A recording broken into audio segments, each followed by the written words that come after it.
Elle épouse le millionnaire en feignant l'amour devant l'autel. Mais le plan était de tout prendre et de disparaître sans un regard, sauf qu'il découvre tout le jour le plus important et décide de transformer la douleur en la plus grande des revanches. Dites-nous en commentaire ce que cette scène a éveillé en vous. Chacun de vos mots donne vie à cette chaîne si spéciale. Abonnez-vous maintenant. Personne n'imagine la fin. Paris avait cette manière d'engloutir les gens. Au milieu de millions, on pouvait se sentir complètement seul. Et c'est exactement ainsi que Marianne Dubois se sentait ce lundi matin-là, en traversant le portail vitré de l'immeuble de bureau le plus imposant de l'avenue des Champs-Élysées. 27 ans. Tout juste diplômée en publicité avec une spécialisation en stratégie créative, elle portait dans ses mains une discrète pochette noire et dans sa poitrine une ambition qui battait avec force. Ce n'était pas juste un emploi de plus, c'était la chance qu'elle avait attendue toute sa vie. Le groupe Beaumont était l'une des plus grandes corporations du pays.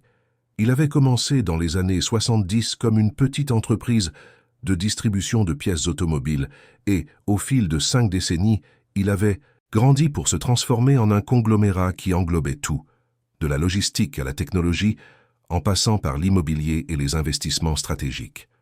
Le nom Beaumont était synonyme de pouvoir, de tradition, et pour beaucoup aussi de peur.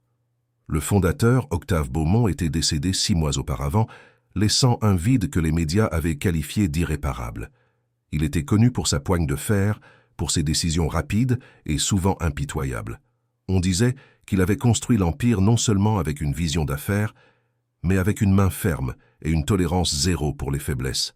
Marianne connaissait cette histoire. Tout le monde la connaissait. Mais ce qui l'avait attiré vers le poste n'était pas l'héritage du vieux Octave.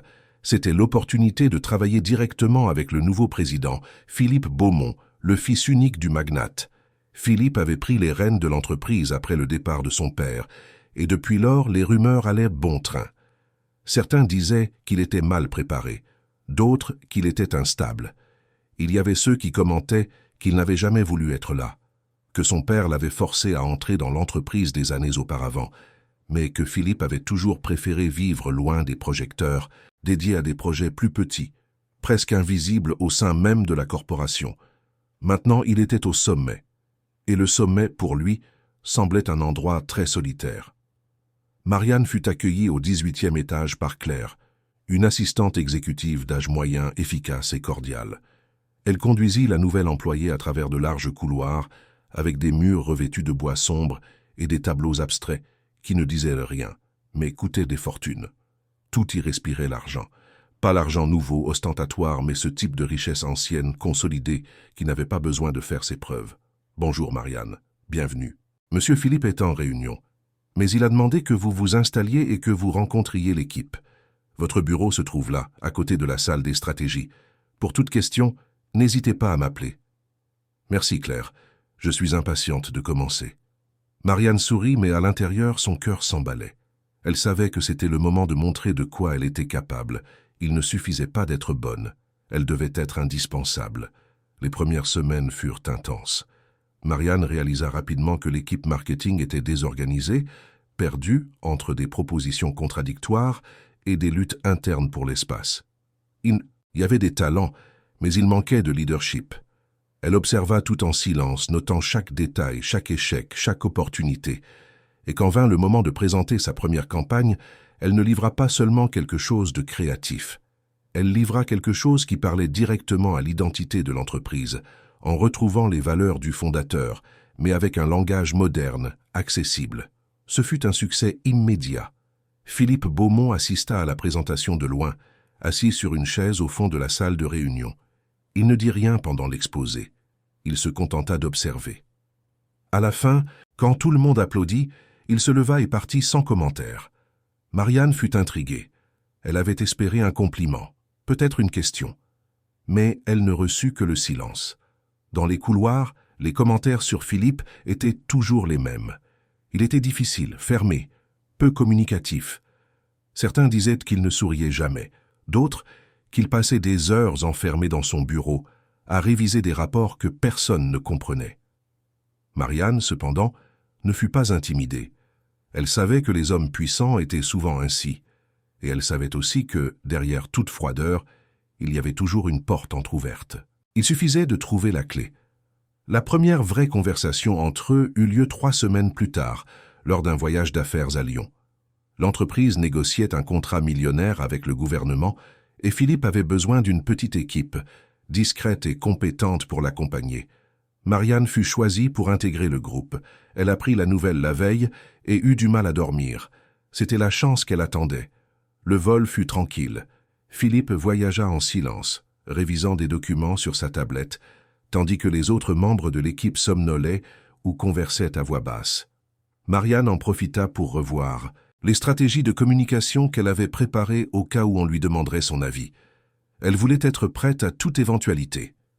Arrivés à Lyon, ils se rendirent directement à l'hôtel. La réunion aurait lieu le lendemain, tôt le matin. Ce soir-là, l'équipe dîna ensemble dans un restaurant proche, mais Philippe n'apparut pas.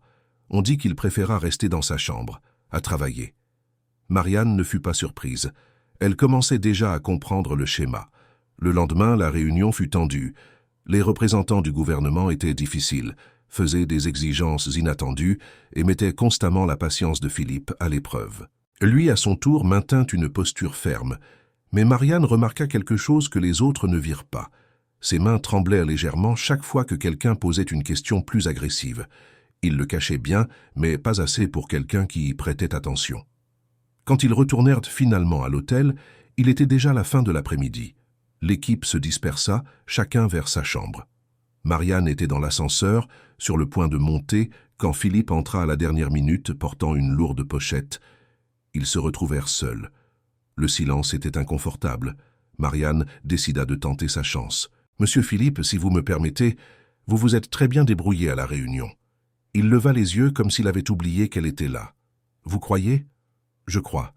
Je sais que ce n'était pas facile. Il vous mettait à l'épreuve tout le temps. Mais vous n'avez pas cédé. » Philippe resta silencieux quelques secondes, comme s'il traitait les mots. Puis, pour la première fois depuis que Marianne le connaissait, il esquissa quelque chose qui ressemblait presque à un sourire. « Merci, Marianne. Parfois, il est difficile de savoir si je suis sur la bonne voie. » L'ascenseur s'arrêta. C'était son étage. Marianne sortit, mais avant que les portes ne se referment, elle se retourna. « Vous l'êtes, oui, j'en suis sûr. » Les portes se refermèrent. Philippe resta seul dans l'ascenseur, regardant le vide, et pour la première fois depuis longtemps, il ressentit quelque chose de similaire à un soulagement. Ce petit échange de mots marqua le début d'une relation différente. Les jours suivants, Philippe commença à remarquer Marianne plus fréquemment.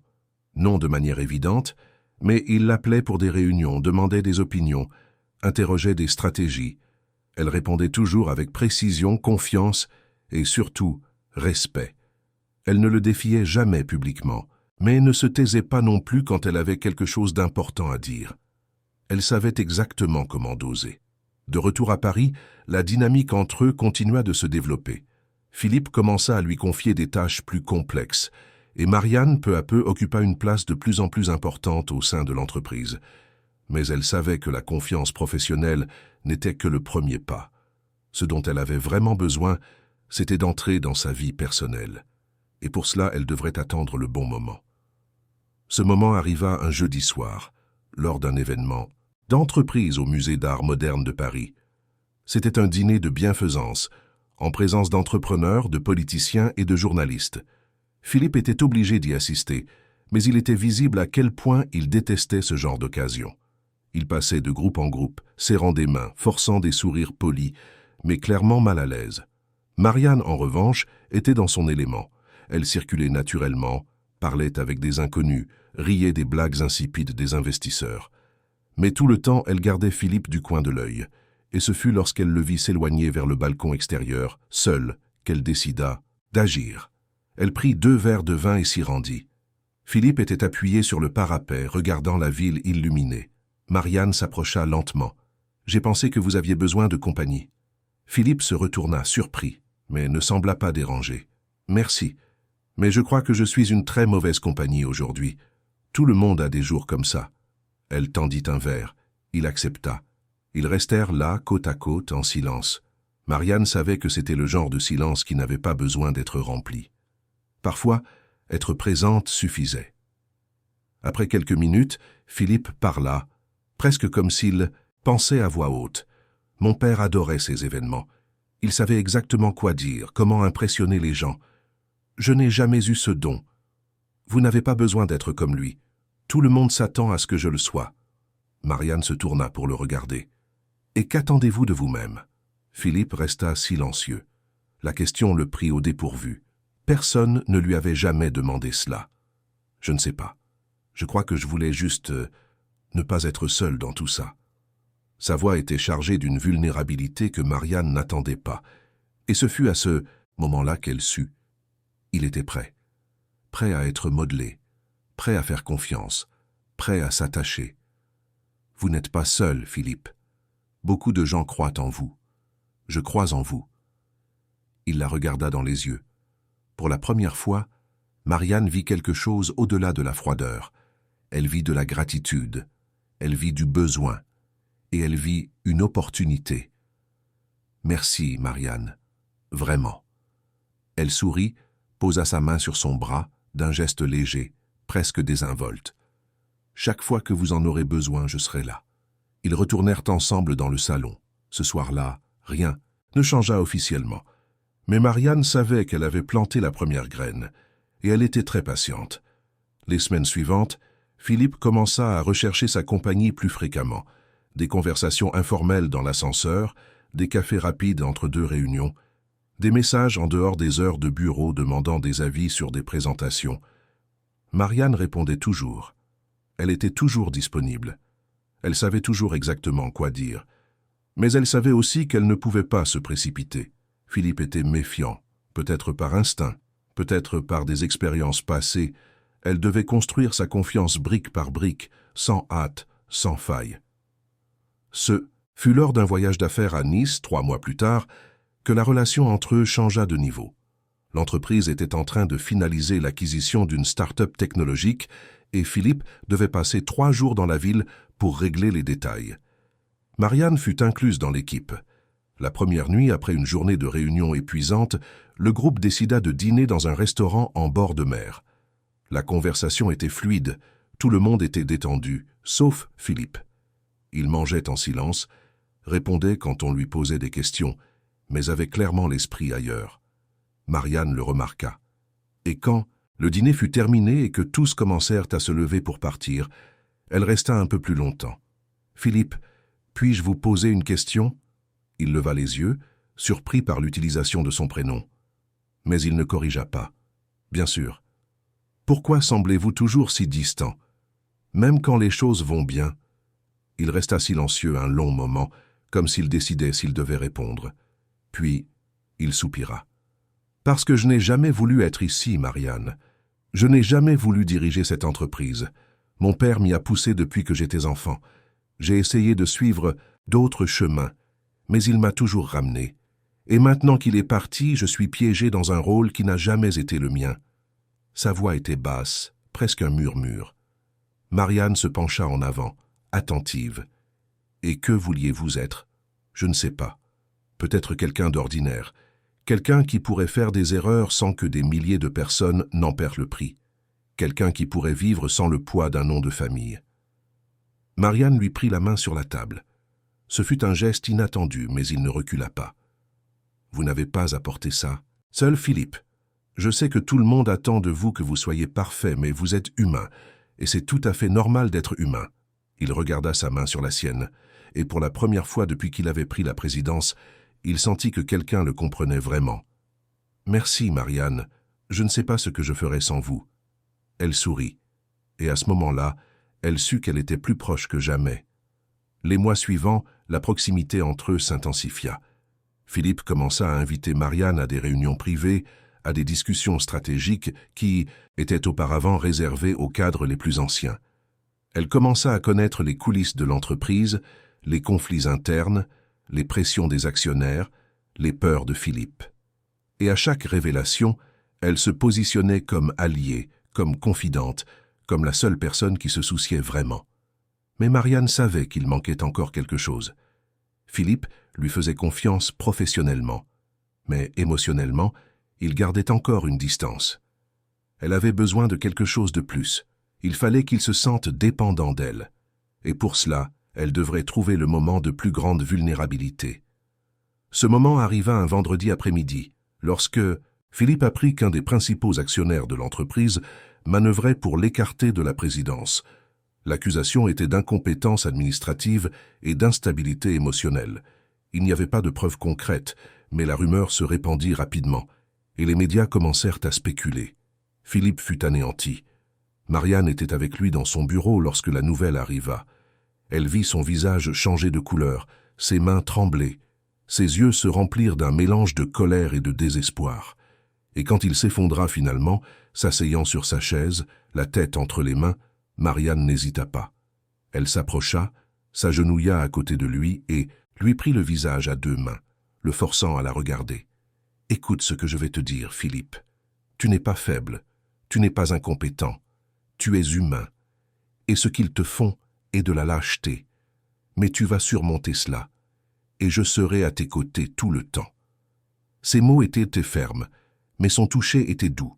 Philippe la regarda dans les yeux, et pour la première fois, il laissa les larmes couler. Marianne l'étreignit, et lui, sans force pour résister, se laissa étreindre. Ce fut ce jour-là que tout changea. Philippe ne voyait plus Marianne seulement comme une employée talentueuse. Elle était la personne qui l'avait sauvé quand il sombrait. Elle était la seule à croire en lui quand tous doutaient. Elle était, dans sa tête, la bonne femme. Et Marianne le savait. Elle savait exactement ce qu'elle avait conquis. Maintenant, ce n'était qu'une question de temps. Les 6 mois qui suivirent furent ceux d'une transformation silencieuse, mais profonde. Philippe Beaumont, l'homme qui avait toujours évité les projecteurs, qui fuyait les engagements sociaux et qui portait le poids de son nom de famille comme une sentence, commença à changer. Non de manière abrupte, mais peu à peu, comme quelqu'un qui trouve enfin une raison de se lever le matin.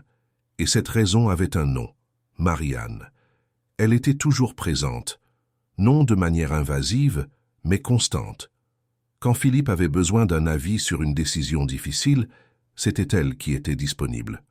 Quand les actionnaires faisaient pression pour des résultats, c'était Marianne qui élaborait des stratégies de communication qui apaisaient les esprits.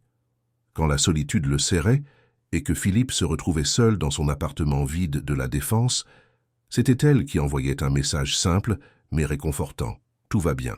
Et Philippe croyait.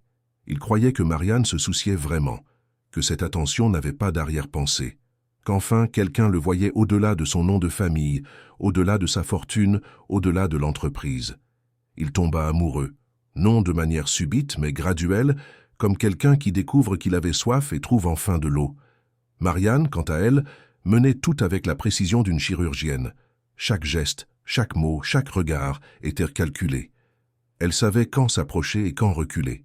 Elle savait quand montrer de la vulnérabilité et quand rester forte. Elle savait surtout que Philippe ne cherchait pas une femme parfaite. Il cherchait quelqu'un qui le fasse se sentir moins seul, et elle se modela exactement de cette façon. Ce fut un après-midi pluvieux d'octobre, alors qu'ils travaillaient ensemble dans la salle de réunion à réviser les résultats trimestriels de l'entreprise, que Philippe fit enfin le pas que Marianne attendait. Il s'arrêta au milieu d'une phrase, la regarda et demanda, presque sans réfléchir, « Marianne, voudriez-vous dîner avec moi ce soir? Pas pour le travail, juste pour discuter. » Elle leva les yeux, feignant la surprise. « Dîner? Oui, si vous voulez, bien sûr. Rien de formel. J'ai juste pensé que ce serait bien, je ne sais pas, de sortir un peu d'ici. » Marianne sourit. Un sourire doux, presque timide. « J'adorerais, Philippe. » Ce soir-là, ils dînèrent dans un restaurant discret à Saint-Germain-des-Prés. Ce n'était pas un endroit trop cher ni ostentatoire. Philippe l'avait choisi justement pour cela. Il ne voulait pas paraître exhibitionniste. Il voulait juste être avec elle. La conversation coula naturellement. Ils parlèrent de cinéma, de livres, de voyages qu'ils aimeraient faire.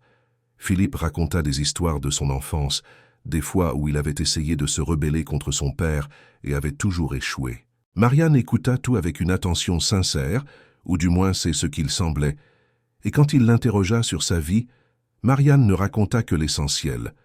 Une enfance simple dans la campagne de la Provence, des parents travailleurs, la lutte pour payer ses études.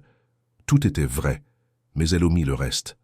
L'ambition féroce, la détermination de ne plus jamais être invisible, la conviction qu'elle méritait plus que ce que la vie lui avait offert jusqu'alors. À la fin de la soirée, quand Philippe la laissa à son appartement, un petit studio loué dans le Marais, il hésita avant de prendre congé. Marianne remarqua l'hésitation et décida de faciliter les choses. Elle se pencha et lui donna un doux baiser sur la joue, près de la bouche, mais pas exactement dessus. « Merci pour cette soirée, Philippe.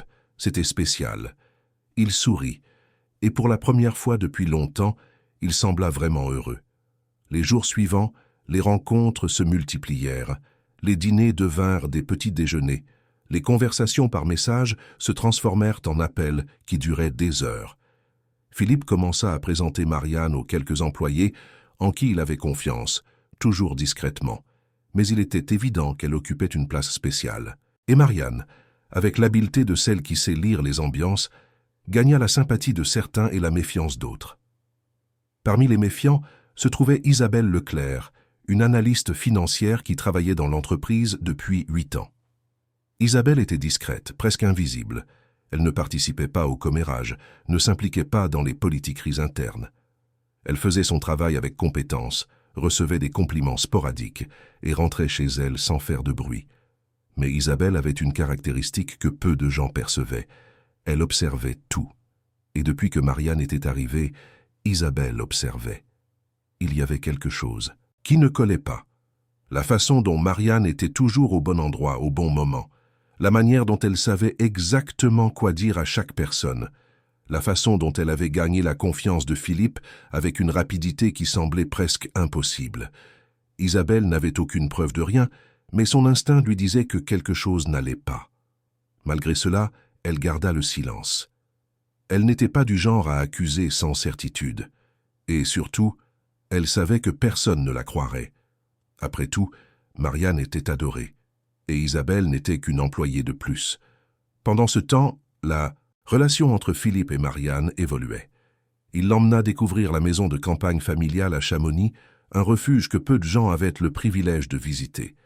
C'était un endroit silencieux, entouré de sapins, où Philippe passait ses week-ends quand il avait besoin d'échapper à la pression de Paris. Là, loin des regards de l'entreprise, ils purent être juste eux-mêmes, ou du moins, Philippe le croyait. Marianne, en revanche, utilisa ce week-end pour approfondir encore plus la connexion. Elle posa des questions sur son passé, sur les traumatismes de son enfance, sur la relation difficile avec son père. Philippe s'ouvrit comme jamais. Il raconta les exigences constantes, le sentiment de ne jamais être assez bon, le jour où son père lui avait dit qu'il était trop faible pour diriger l'entreprise. Marianne écouta tout, lui tint la main et dit exactement ce qu'il avait besoin d'entendre. « Tu n'es pas faible, Philippe. Tu es humain. Et c'est justement pour cela que tu seras un meilleur leader que ton père ne l'a jamais été. » Cette nuit-là, ils dormirent ensemble pour la première fois. Ce ne fut pas quelque chose de planifié, mais de naturel.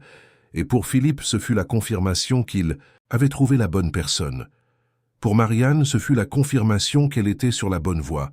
Les mois suivants furent marqués par une stabilité apparente. L'entreprise commença à afficher de meilleurs résultats, en partie grâce aux stratégies mises en œuvre par l'équipe de Marianne. Les actionnaires regardèrent toujours Philippe avec méfiance, mais ne parlaient plus ouvertement de le remplacer. Et lui, pour la première fois depuis qu'il avait pris la présidence, semblait à l'aise dans ses fonctions. Non pas parce qu'il avait appris à aimer le pouvoir, mais parce qu'il ne se sentait plus seul. Marianne devint un élément essentiel de sa routine. Ils se réveillaient ensemble, prenaient leur petit déjeuner en discutant des engagements de la journée, travaillaient côte à côte et, le soir, retournaient à son appartement, où ils dînaient et conversaient jusque tard. Pour ceux qui les voyaient de l'extérieur, ils formaient un couple parfait. Et Philippe le croyait vraiment. Mais tandis que Philippe vivait ce moment de bonheur, Marianne commença à franchir les étapes suivantes de son plan. Elle se réunit discrètement avec certains investisseurs de l'entreprise, toujours sous le prétexte de mieux comprendre le fonctionnement de l'affaire. Lors de ces réunions, elle semait des doutes subtils sur la capacité de leadership de Philippe. Rien d'explicite, juste des commentaires prudents. Il est brillant, mais parfois je m'inquiète. Je pense que la pression est trop forte pour lui. Ou encore, j'ai essayé de l'aider, mais certains jours, il semble absent. J'espère que tout va bien. Les investisseurs écoutaient, et certains commençaient à acquiescer. Après tout, Marianne était la personne la plus proche de Philippe. Si quelqu'un connaissait ses faiblesses, c'était elle. En même temps, Marianne commença à tout documenter. Elle enregistrait des conversations où Philippe démontrait de l'insécurité. Elle conservait des messages où il avouait ne pas savoir s'il prenait les bonnes décisions. Elle prenait des captures d'écran de ses rapports médicaux qu'elle avait réussi à obtenir par l'intermédiaire de l'assistante exécutive, Claire, qu'elle avait séduite avec des cadeaux et des compliments. Tout cela était soigneusement archivé, attendant le bon moment pour être utilisé. Mais Marianne savait qu'il manquait encore une pièce fondamentale, le mariage. Tant qu'elle n'était que la petite amie, elle n'aurait aucun droit légal sur la fortune de Philippe. Elle devait devenir son épouse. Et pour cela, il fallait qu'il la demande en mariage. Cela ne tarda pas. Un soir d'avril, lors d'un dîner romantique dans l'appartement, Philippe s'agenouilla devant elle avec une bague de diamants qui avait appartenu à sa mère. La mère de Philippe était décédée quand il était adolescent et cette bague était l'un des rares souvenirs qu'il gardait d'elle. La donner à Marianne était pour lui le geste le plus important qu'il pouvait faire. « Marianne, depuis que tu es entrée dans ma vie, tout a changé. Tu m'as fait croire que je pouvais être plus que mon nom de famille, que je pouvais être aimé pour ce que je suis et non pour ce que je possède. Je t'aime et je veux passer le reste de ma vie à tes côtés. Veux-tu m'épouser » Marianne sentit son cœur s'accélérer, non pas d'émotion, mais de triomphe. C'était le moment qu'elle avait planifié depuis le premier jour. Mais son expression était celle de la pure émotion. Des larmes coulèrent sur son visage, et elle lui serra les mains avec force. « Oui, Philippe, 1000 fois oui. » Il l'embrassa, heureux comme jamais il ne l'avait été, et elle, intérieurement, sourit. Victoire. Les préparatifs du mariage commencèrent immédiatement. Philippe insista pour une cérémonie discrète mais élégante. Il ne voulait pas transformer le jour le plus important de sa vie en un événement corporatif. Marianne fut d'accord publiquement, mais intérieurement elle savait qu'il serait impossible de l'éviter.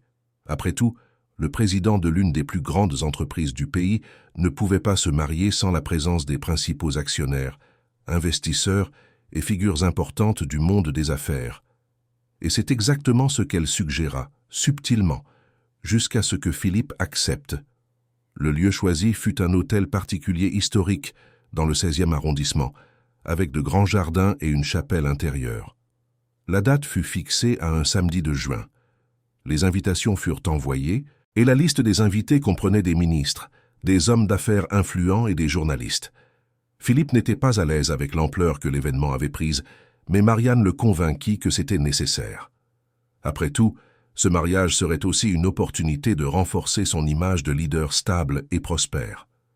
Alors que les préparatifs avançaient, Philippe prit une décision qui surprit tout le monde. Il décida de ne pas faire de contrat de mariage. Ses avocats furent horrifiés. Ils arguèrent que c'était imprudent, qu'il s'exposait à des risques inutiles. Mais Philippe fut irréductible. « Je lui fais confiance, et je ne vais pas commencer un mariage en y mettant des clauses de méfiance. Ce n'est pas négociable. » Marianne, en apprenant la décision, feignit d'être émue.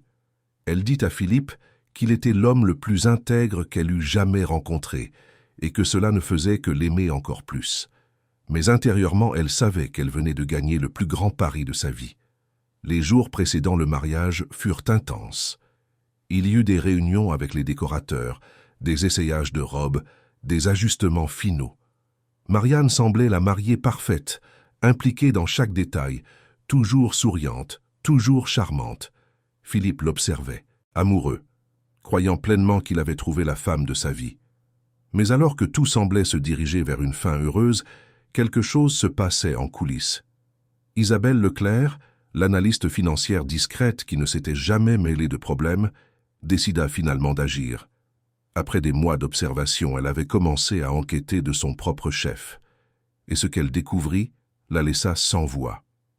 Isabelle trouva des enregistrements de réunions secrètes entre Marianne et certains investisseurs. Elle découvrit des messages échangés sur des applications cryptées où Marianne discutait ouvertement de stratégies pour prendre le contrôle de l'entreprise après le mariage. Il y avait même un plan détaillé. utiliser des rapports psychiatriques manipulés pour remettre en question la santé mentale de Philippe, l'écarter de la présidence pour incapacité présumée et, avec le soutien d'investisseurs alliés, prendre le contrôle actionnarial. Isabelle fut choquée. Elle savait que Marianne était ambitieuse, mais elle n'avait jamais imaginé quelque chose de cette ampleur. Et maintenant, elle était face à un dilemme.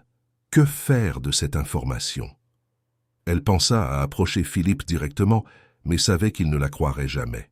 Après tout, il était complètement aveuglé par la passion. Elle pensa à en parler, aux autorités, mais aucun crime formel n'était encore commis. Tout n'était que planification. Et puis, une nuit d'insomnie, Isabelle prit une décision. Elle rassemblerait toutes les preuves et les remettrait à quelqu'un qui pourrait agir au bon moment. Ce quelqu'un était Bruno Lefebvre, l'un des plus anciens associés de l'entreprise, qui avait toujours entretenu une relation respectueuse, mais distante, avec Philippe. Bruno était un homme de 70 ans, pragmatique, qui avait travaillé côte à côte avec Octave Beaumont depuis le début. Il n'était pas sentimental, mais il avait un sens de la loyauté envers la famille. Et quand Isabelle le contacta, emportant avec elle toutes les preuves qu'elle avait collectées, Bruno resta silencieux de longues minutes.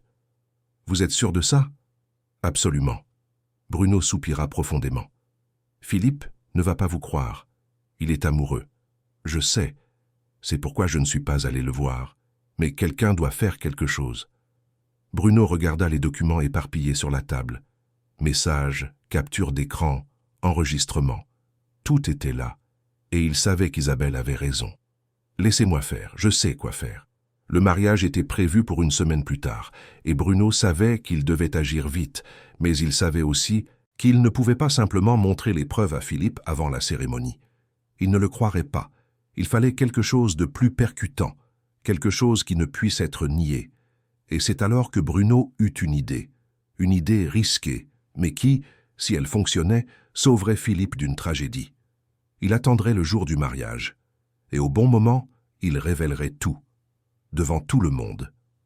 Pendant ce temps, Marianne vivait ses derniers jours en tant que fiancée innocente. Elle essaya sa robe pour la dernière fois, un modèle classique en dentelle française qui la faisait ressembler à une princesse. Elle passa des heures à choisir chaque détail de la décoration, s'assurant que tout serait parfait. Et toutes les nuits, elle dormait aux côtés de Philippe, murmurant des mots d'amour qu'il croyait vrais. La veille du mariage, les deux dînèrent seuls dans l'appartement. Philippe était nerveux mais heureux. Marianne, en revanche, était sereine. Tout s'était passé exactement comme prévu. Le lendemain, elle deviendrait officiellement l'épouse de l'homme le plus riche du pays. Et à partir de là, ce ne serait qu'une question de temps avant que l'Empire ne soit à elle. « Demain, ma vie change pour toujours », dit Philippe en lui tenant la main sur la table. « Notre vie, corrigea Marianne en souriant. C'est vrai, la nôtre. » Il l'embrassa, et elle lui rendit son baiser, cachant le sourire de victoire qui voulait s'échapper de ses lèvres. Mais tandis que Marianne dormait tranquillement cette nuit-là, croyant que tout était sous contrôle, une enveloppe était en préparation. À l'intérieur, toutes les preuves, tous les plans, tous les secrets. Et le lendemain, devant des centaines d'invités, tout allait éclater au grand jour. Le jour du mariage se leva avec un ciel bleu impeccable sur Paris. C'était un de ces samedis rares où la ville semblait respirer, comme si même la pollution avait décidé de faire une trêve. L'hôtel particulier dans le 16e arrondissement était impeccable. Des fleurs blanches et roses claires décoraient chaque recoin, du jardin à la chapelle intérieure.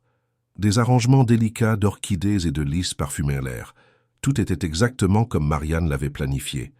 Elle se réveilla tôt dans la chambre d'amis de l'hôtel particulier où elle avait passé la nuit précédente. Tradition.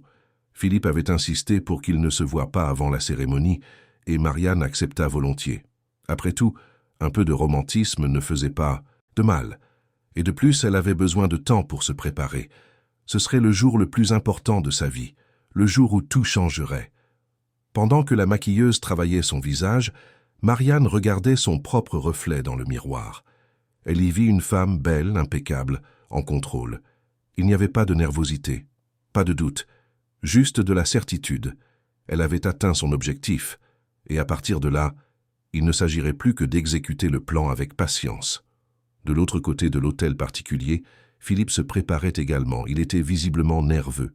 Ses mains tremblaient alors qu'il ajustait sa cravate pour la 3e fois. Bruno Lefebvre était avec lui, l'aidant pour les derniers détails. Le vieil associé observait Philippe avec une expression difficile à déchiffrer. Il y avait de l'inquiétude là, mais aussi de la détermination. « Tout va bien, Bruno ?» demanda Philippe, remarquant le silence de son ami. « Oui, mon garçon, je pensais juste à ton père. Il serait fier de te voir ici aujourd'hui. » Philippe sourit, mais il y avait de la tristesse dans son sourire. « Je ne sais pas s'il serait fier. Je pense qu'il dirait que je commets une erreur en ne faisant pas de contrat de mariage. Peut-être. Mais ce qui compte, c'est ce que tu penses. Je pense que je fais la bonne chose. Marianne est différente, Bruno. Elle m'aime vraiment. » Bruno acquiesça lentement, mais ne dit rien. À l'intérieur de sa veste, il sentait le poids de l'enveloppe. Il avait réfléchi 1000 fois s'il devait ou non aller de l'avant avec cela. C'était un risque énorme. S'il se trompait, il détruirait la relation de Philippe avec la seule personne qui semblait le rendre heureux. Mais s'il avait raison et Bruno savait qu'il l'était, il sauverait le jeune homme d'une tragédie. Les invités commencèrent à arriver vers 4 heures de l'après-midi. Des voitures importées s'arrêtaient devant l'hôtel particulier et des hommes en costume et des femmes en robes coûteuses descendaient, souriant poliment. Il y avait des hommes d'affaires, des politiciens, des journalistes discrets et même quelques représentants d'organisations internationales avec lesquelles l'entreprise entretenait des partenariats. C'était le genre d'événement qui ne pouvait pas passer inaperçu. Isabelle Leclerc arriva seule, vêtue d'une robe bleu marine discrète. Elle n'avait pas d'invitation personnelle, mais en tant qu'employée de confiance, elle était incluse dans la liste. Elle traversa le jardin en saluant quelques collègues de travail, mais son regard était attentif. Elle savait ce que Bruno prévoyait de faire et elle était nerveuse. Cela pouvait très mal tourner. Mais elle savait aussi qu'il n'y avait pas d'autre choix. À 5 heures de l'après-midi, les invités furent conviés à entrer dans la chapelle. C'était un espace élégant, avec des vitraux colorés et des bancs en bois vernis. Sur l'autel, un prêtre aux cheveux gris attendait, souriant. La musique commença à jouer. Un quatuor à cordes exécutait une version douce d'une composition classique. Philippe entra accompagné de Bruno et se positionna à l'autel. Il était pâle, mais ses yeux brillaient d'émotion. Et puis les portes de la chapelle s'ouvrirent. Marianne entra, marchant lentement dans l'allée centrale. La robe blanche en dentelle française tombait parfaitement sur son corps et le voile délicat couvrait une partie de son visage. Elle tenait un bouquet de roses blanches et marchait avec la posture de celle qui sait que tous les yeux sont sur elle. Et il l'était. Les invités se retournèrent pour l'admirer, murmurant des éloges. Elle était la mariée parfaite. Philippe la regardait comme s'il voyait un miracle. Ses yeux se remplirent de larmes. Quand Marianne arriva à l'autel et se tint à ses côtés, il murmura doucement « Tu es magnifique ». Elle sourit derrière son voile. « Et toi aussi, tu es magnifique ». Le prêtre commença la cérémonie. Il parla d'amour, d'engagement, d'union. Les mots sonnaient beaux, presque poétiques. Philippe écoutait chacun d'eux avec attention, ému. Marianne, en revanche, y prêtait à peine attention. Elle savait déjà ce qui allait venir. Elle avait déjà mémorisé chaque partie. Son esprit était ailleurs, calculant les prochaines étapes. Mais tandis que le prêtre parlait, Bruno Lefebvre, assis au premier rang, regardait discrètement sa montre. Il savait qu'il devait agir avant l'échange des alliances, avant que les vœux ne soient prononcés, parce qu'après cela, il serait trop tard. Le prêtre arriva à la partie des vœux. « Philippe Beaumont, acceptez-vous Marianne Dubois comme votre épouse légitime pour l'aimer et la respecter dans la joie et dans la peine, dans la santé et dans la maladie, jusqu'à ce que la mort vous sépare ?» Philippe respira profondément, ému. « Oui, j'accepte.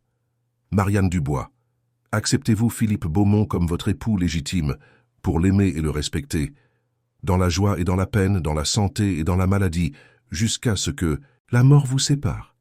Marianne ouvrit la bouche pour répondre, mais avant qu'elle ne puisse dire quoi que ce soit, une voix grave résonna dans la chapelle.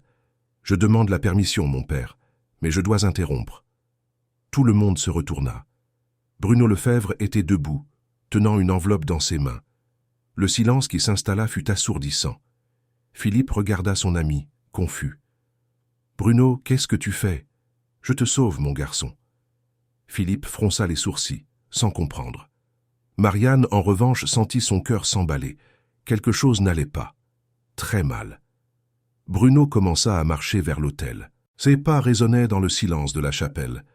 Quand il arriva près de Philippe, il tendit l'enveloppe. « Avant de te marier, tu dois voir ça. » Philippe prit l'enveloppe, hésitant. Il regarda Marianne qui était pâle.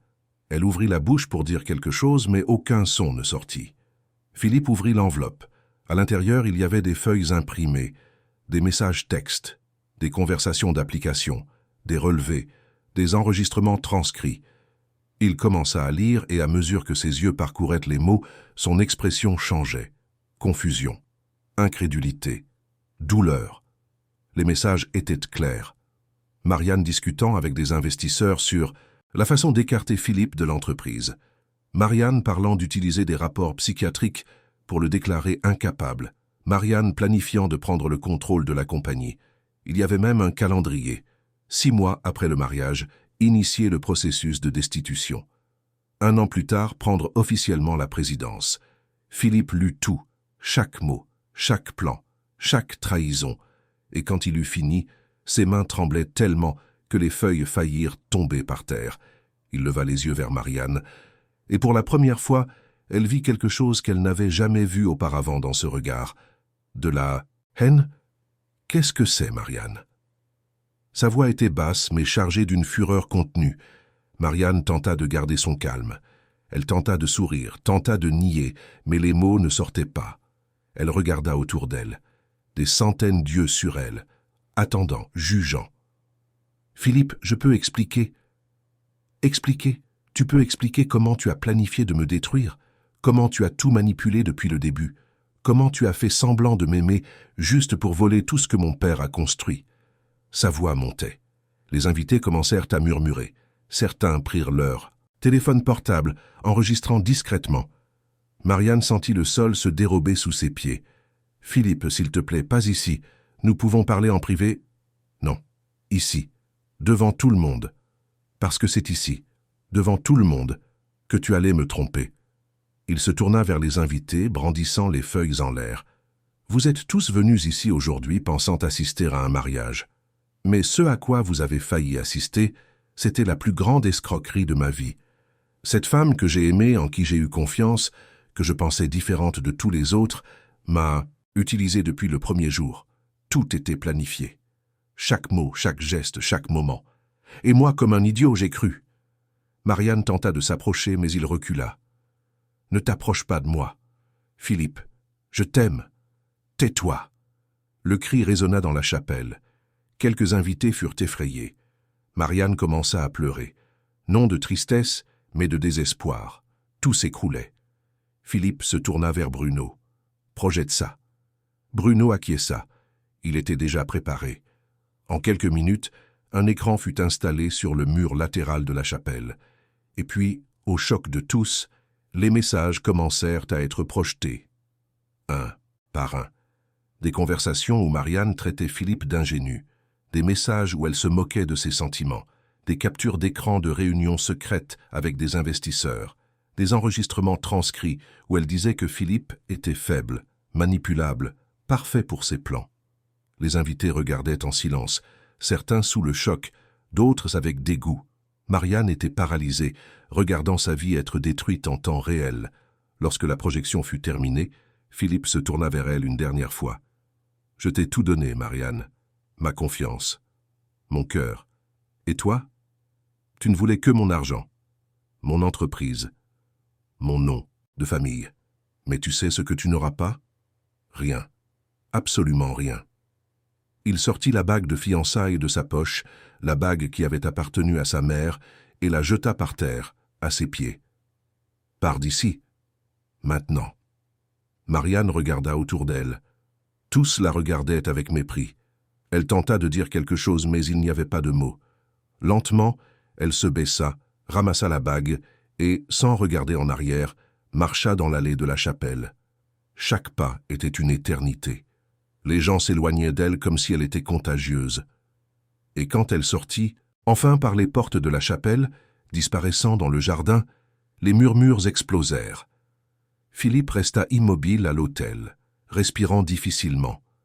Son corps tremblait. Bruno s'approcha et posa une main sur son épaule. « Sortons d'ici, mon garçon. » Philippe acquiesça, incapable de parler.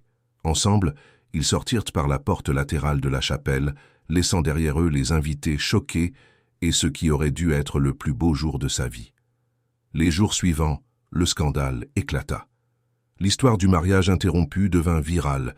Des journalistes encerclèrent l'entreprise, voulant des déclarations. Des émissions de télévision discutèrent de l'affaire. Les réseaux sociaux débattirent qui était le coupable, qui était la victime. Certains défendaient Philippe. D'autres disaient qu'il avait exposé Marianne de manière cruelle. Mais la plupart ne firent que consommer le drame avec voracité. Marianne disparut. Personne ne savait où elle était. Certains disaient qu'elle était retournée en Provence. D'autres qu'elle s'était enfuie à l'étranger. Mais la vérité était qu'elle était cachée dans un appartement loué dans la banlieue parisienne, regardant sa réputation être détruite sur chaque chaîne, sur chaque site, dans chaque conversation. Philippe, en revanche, était enfermé dans son appartement, refusant de sortir. Il ne mangeait pas. Il dormait à peine. Il restait juste assis dans le noir, revivant chaque instant, chaque mot, chaque mensonge. Et la douleur était insupportable. Bruno tenta de lui rendre visite plusieurs fois, mais Philippe ne répondait pas. Isabelle tenta aussi d'envoyer des messages, mais il ne répondait pas. C'était comme s'il s'était complètement fermé au monde. Et c'est dans cet état de désespoir que Philippe commença à tout remettre en question. Sa capacité à juger les gens, sa capacité à diriger, sa propre santé mentale. Peut-être que les actionnaires avaient raison. Peut-être qu'il était vraiment trop faible pour être aux commandes. Peut-être que tout ce que Marianne avait dit de lui était vrai. Pendant ce temps, l'entreprise commença à subir les conséquences du scandale. Les actions chutèrent, les investisseurs devinrent nerveux.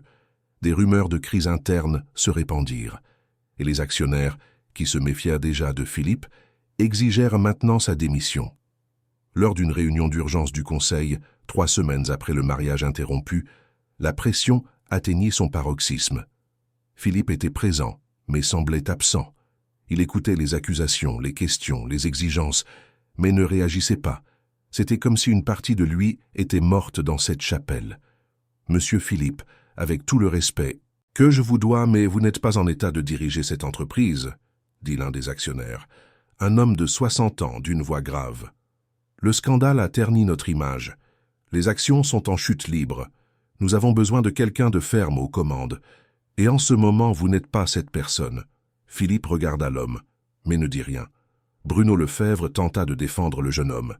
Philippe a été victime d'une manipulation élaborée. Il n'est pas coupable. Mais il a une responsabilité, interrompit un autre actionnaire, une responsabilité envers l'entreprise. Et en ce moment, il échoue. Le débat continua pendant des heures, mais Philippe n'y participa pas. Il resta juste assis, regardant la table. Et quand la réunion se termina enfin, avec la décision qu'il aurait 30 jours pour prouver qu'il pouvait encore diriger ou qu'il serait écarté, Philippe se leva et partit en silence. Cette nuit-là, il retourna à son appartement et trouva quelque chose qu'il n'attendait pas. Une lettre. Elle était sur la table du salon, dans une enveloppe jaunie, avec son nom écrit à la main. Il reconnut immédiatement l'écriture. C'était celle de son père. Les mains tremblantes, Philippe ouvrit l'enveloppe.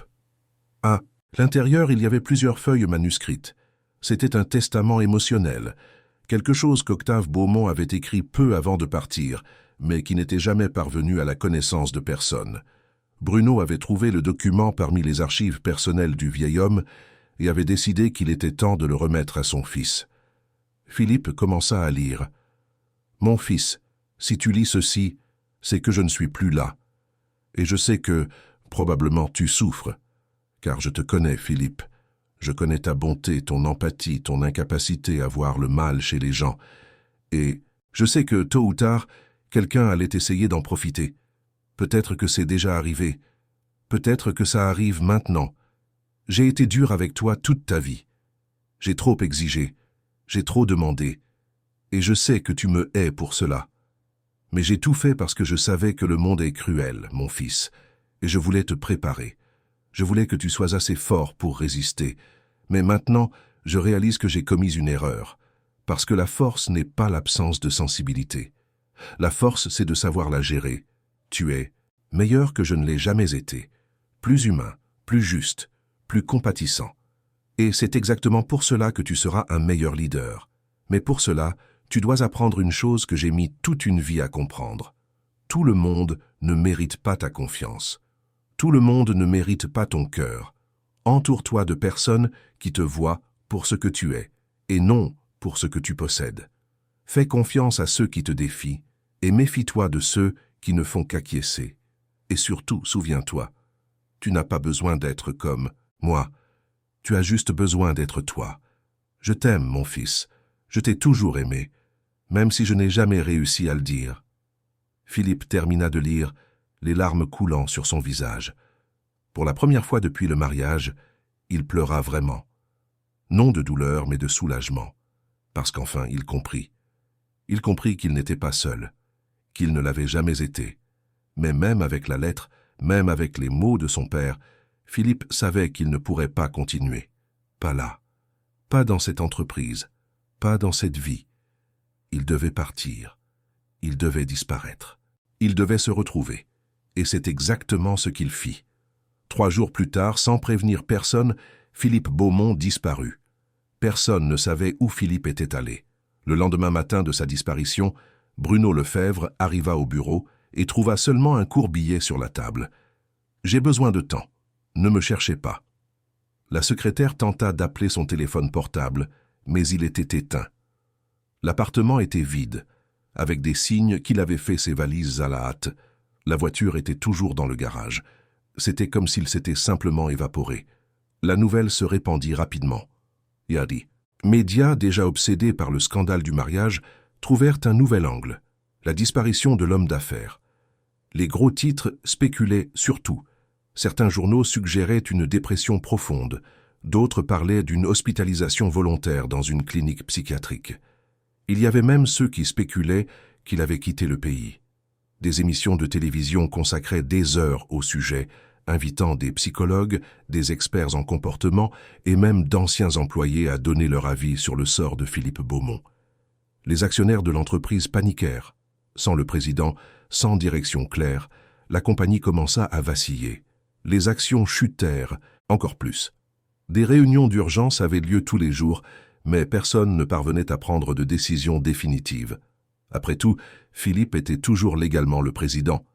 Et sans une déclaration formelle de démission ou d'incapacité, personne ne pouvait simplement le remplacer. Bruno Lefebvre tenta de garder son calme, assumant temporairement certaines responsabilités administratives, mais il savait que cela ne pourrait pas durer longtemps. L'entreprise avait besoin de leadership. Et Philippe, où qu'il soit, semblait avoir tout abandonné. Pendant ce temps, dans une petite ville de la campagne de la Provence, à 250 km de Marseille, un homme, à la barbe de 3 jours, et aux vêtements simples entra dans une modeste auberge. Il s'enregistra sous un faux nom, paya 1 mois d'avance et monta à sa chambre sans en dire plus que le nécessaire. La propriétaire de l'auberge, une dame aux cheveux gris et au sourire gentil, trouva le jeune homme un peu étrange, mais ne posa pas de questions. Beaucoup de gens passèrent par là voulant fuir quelque chose. Elle connaissait le type. Philippe choisit cette ville justement parce qu'elle était oubliable. Saint-Émilion était un de ces endroits qui n'apparaissait même pas correctement sur les cartes. Il y avait une place centrale, une église centenaire, quelques boutiques d'artisanat et peu d'autres choses. La vie y suivait un rythme lent, presque contemplatif. Les gens se levaient tôt, travaillaient aux champs ou dans de petits commerces, déjeunaient à la maison et le soir s'asseyaient sur les trottoirs pour converser. Il n'y avait pas de hâte, pas de compétition, pas de mensonges élaborés. Les premiers jours, Philippe sortit à peine de sa chambre. Il restait allongé sur le lit, regardant le plafond, revivant tout ce qui s'était passé. Les souvenirs venaient par vagues. Marianne lui souriant. Marianne lui disant qu'elle l'aimait. Marianne planifiant sa destruction. La douleur était physique. Il ressentait une oppression à la poitrine qui ne passait pas. Parfois, il pleurait. D'autres fois, il restait juste engourdi, sans rien sentir. Mais peu à peu, le silence de la ville commença à faire son effet. Ce n'était pas un silence vide, mais rempli de sons subtils qu'il n'avait jamais remarqués auparavant. Des oiseaux chantant le matin, le vent dans les arbres, des enfants jouant dans la rue. Tout cela pénétrait lentement sa conscience, comme s'il redécouvrait le monde. Un matin, 3 semaines après son arrivée, Philippe sortit de sa chambre et descendit prendre le petit déjeuner sur la véranda de l'auberge. La propriétaire, Madame Carmen, servait des petits pains au fromage tout chaud, du café frais et du gâteau de maïs. Elle sourit en le voyant. « Bonjour, jeune homme. Je pensais que vous n'alliez plus apparaître. »« Bonjour. Excusez mon absence, imaginez, chacun a son temps. Asseyez-vous, je vais vous servir. » Philippe s'assit sur l'une des chaises en bois et, pour la première fois depuis des semaines, eut vraiment faim. Il mangea lentement, savourant chaque bouchée. Madame Carmen l'observait discrètement, percevant qu'il y avait quelque chose de lourd chez ce jeune homme, mais respectant son silence. « D'où venez-vous, jeune homme ? »« De Paris. »« Ah, parisien. Et qu'est-ce qui vous amène ici, à Saint-Émilion ?» Philippe hésita, puis décida d'être honnête, au moins partiellement. « J'avais besoin de disparaître un moment, de laisser certaines choses derrière moi. » Madame Carmen acquiesça comme si cela avait tout son sens. Parfois, on en a vraiment besoin. Moi-même, je suis venu ici il y a 30 ans, fuyant un mariage qui n'avait pas marché. Je pensais rester seulement quelques mois, mais j'ai fini par m'enraciner. Cette terre a ce pouvoir. Elle guérit. Philippe sourit pour la première fois depuis longtemps. Un petit sourire, mais sincère. J'espère que ça guérit vraiment. Après le café, Philippe commença à se promener dans la ville. Il passa par la place centrale, où des personnes âgées jouaient au domino à l'ombre des arbres. Il passa par l'église, où une messe matinale avait lieu. Il passa par la petite épicerie locale, où la propriétaire saluait chaque client par son nom. Tout y était si différent du monde qu'il connaissait, si simple, si honnête. Les jours suivants, Philippe établit une routine. Il se levait tôt, prenait le café à l'auberge, se promenait en ville, déjeunait dans un petit restaurant et passait les après-midi à lire sur la véranda ou simplement à observer la vie passée. Le soir, il dînait légèrement et se couchait tôt. Il n'avait pas de téléphone portable, pas d'internet, pas de nouvelles du monde extérieur.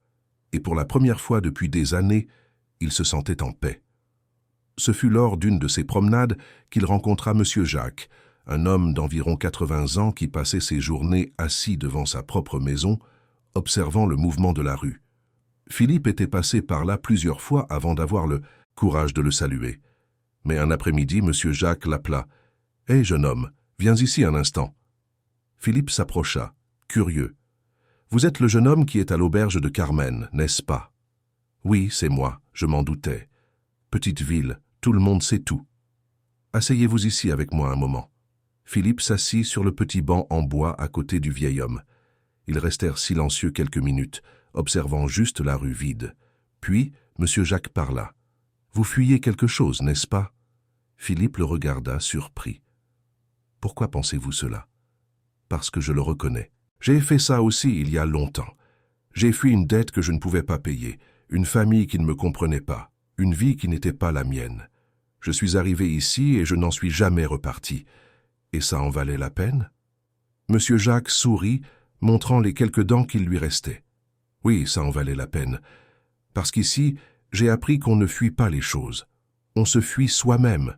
Et quand on arrête enfin de fuir, on trouve ce qui compte vraiment. » Philippe resta silencieux, absorbant les mots. Monsieur Jacques continua. « Quoi que vous portiez, jeune homme, cette terre vous aidera. Mais vous devez la laisser travailler. Vous devez arrêter de vous battre contre vous-même. » Ces mots résonnèrent dans l'esprit de Philippe les jours suivants. Et peu à peu, il commença à comprendre. Ce n'était pas Paris qu'il fuyait. Ce n'était pas l'entreprise, ni les actionnaires, ni les médias. Il fuyait sa propre fragilité, la douleur d'avoir été trompé, la honte d'avoir été naïf. Mais M. Jacques avait raison. Fuir ne résolvait rien. Il devait affronter. Et c'est ainsi que, lentement, Philippe commença à se reconstruire. Non pas en essayant d'être fort, mais en acceptant d'être humain. Il commença à aider Madame Carmen à l'auberge, réparant de petites choses, peignant des murs, s'occupant du jardin. Elle ne l'avait pas demandé, mais il l'avait offert, et elle avait accepté volontiers. Il y avait quelque chose de thérapeutique dans ce travail manuel. Chaque mur peint, chaque pot de plante arrosée, c'était comme s'il réparait quelque chose en lui-même. Il commença aussi à parler davantage avec les gens de la ville. Avec Madame Carmen, avec Monsieur Jacques, avec le propriétaire de la petite épicerie, avec la maîtresse d'école locale. Et il découvrit que chacun d'eux avait une histoire. Chacun avait affronté des douleurs, des pertes, des trahisons, mais tous avaient continué. Non pas parce qu'ils étaient forts, mais parce qu'ils n'avaient pas le choix. Et il y avait une beauté là-dedans. 2 mois après son arrivée, Philippe était assis sur la véranda de l'auberge lorsqu'une femme inconnue apparut. Elle avait une trentaine d'années, les cheveux châtains attachés en queue de cheval, des vêtements simples et un regard déterminé. Philippe la reconnut immédiatement, même s'il n'avait jamais conversé au-delà de salutations formelles. C'était Isabelle Leclerc, l'analyste financière qui avait toujours gardé ses distances à l'entreprise. Philippe, il se tendit. Il craignait qu'elle ne soit là pour le ramener. Mais avant qu'il ne puisse dire quoi que ce soit, Isabelle leva les mains dans un geste de paix. « Calme-toi. Je ne suis pas venu te chercher, ni te faire pression. Je suis juste venu te voir. Comment m'as-tu trouvé? Ce n'était pas facile. Ça m'a pris des semaines. Mais j'avais besoin de m'assurer que tu allais bien. » Philippe la regarda, confus. Pourquoi s'en souciait-elle? Ils se connaissaient à peine. Isabelle s'assit sur une chaise à côté de lui sans demander la permission. « Je peux parler ?» Philippe acquiesça. « Je sais ce que Marianne a fait. Je l'ai su depuis le début. J'ai vu les signes, j'ai vu les réunions secrètes, j'ai vu les plans. Et je n'ai rien fait. Je suis restée silencieuse parce que je pensais que ce n'était pas mon affaire. Mais après le mariage, après tout ce qui s'est passé, j'ai réalisé que j'aurais dû faire quelque chose. Et je me sens coupable pour cela. » Philippe resta silencieux, traitant l'information. « Tu n'es pas coupable. C'est moi qui ai été idiot. Tu n'as pas été idiot. Tu as été humain. Tu as fait confiance. Et il n'y a rien de mal à cela.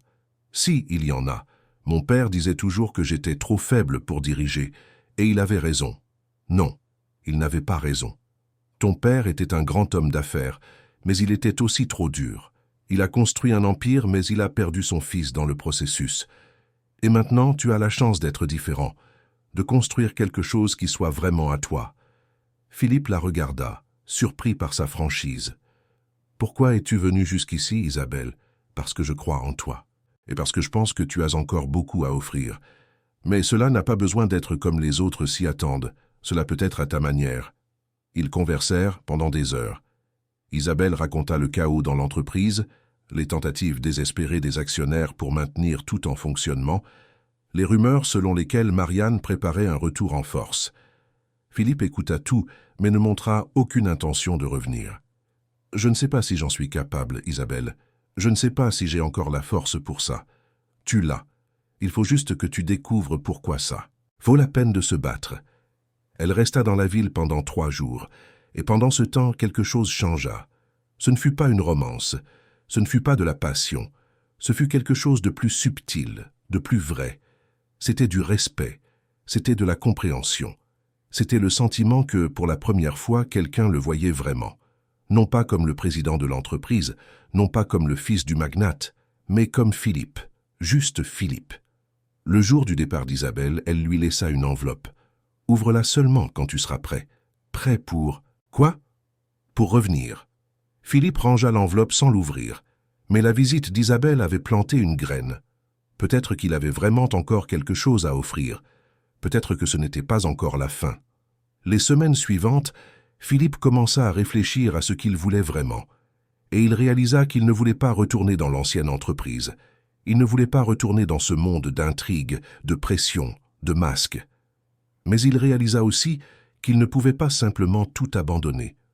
Non par obligation, mais parce qu'il y avait des gens qui dépendaient de ce travail. Des employés honnêtes qui n'avaient rien à voir avec les jeux de pouvoir. Ce fut alors que Philippe ouvrit l'enveloppe d'Isabelle. À l'intérieur, il y avait un document. C'était un rapport détaillé sur la situation financière de l'entreprise avec des suggestions de restructuration.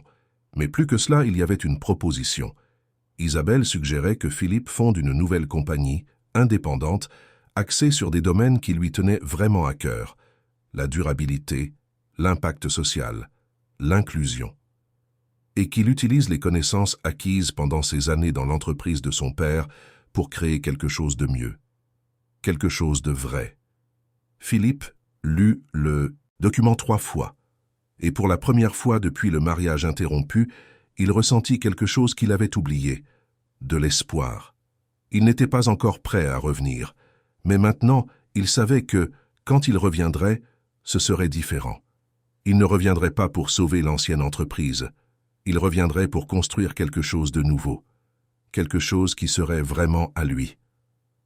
6 mois après sa disparition, Philippe Beaumont revint enfin à Paris. Non pas avec fracas, mais discrètement.